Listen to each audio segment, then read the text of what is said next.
while 1 million people are at a risk of dying of starvation. Maize, forming part of the nation's reserves, has been going bad in the silos. Billions in dubious payments having been made for the crop to a handful of suppliers who colluded with the National Cereals and Produce Board officials at the expense of genuine farmers. And to add insult to injury, tens of thousands are going hungry in Tana River and Kilifi counties as the Galana Kulalu Food Project, touted as the gateway to a food-secure future, lies fallow. NTV's Olive Barrows exposes the shameful underbelly of a nation whose larger populace can only hope to scrape by as its leaders seemingly focus on sharing out the spoils of power. Perennially, we are inundated with images of whole communities subsisting on wild fruit in the face of starvation. Malnourished children, their stomachs protruding as their parents trek for kilometers in the unforgiving sun for rations of cooking oil and tinfuls of cereal.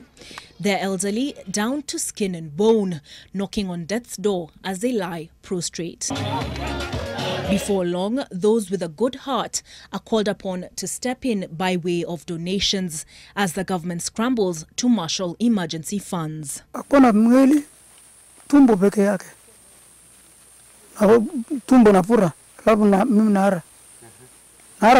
This story retraces a familiar line.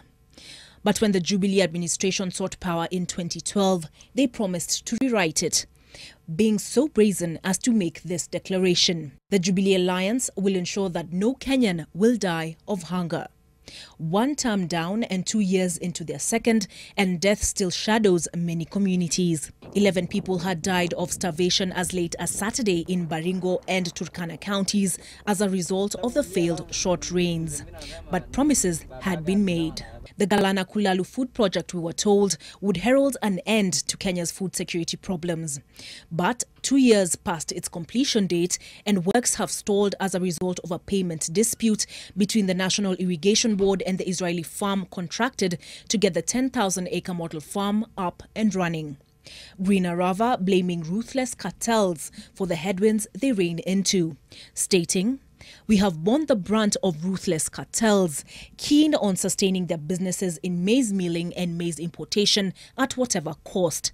The uninhibited infiltration of cartels into seemingly professional government agencies for political and financial considerations makes it practically impossible for even the most well-intended projects to flourish. May God bless Kenya and save it from the enemy within."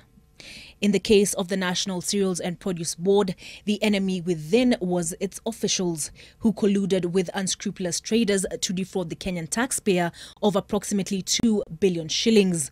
The genuine farmer left out in the cold. And in what is akin to a spit in the face, this maize that came at such a high cost is not only tainted in the figurative sense, but in the literal too. The maize is going bad in storage as 1 million+ Kenyans risk death by starvation. All the while, the political class is absorbed more by who will have the last word in the political diatribe than the real life and death consequences of corruption eating the country alive. Olive Barrows, NTV.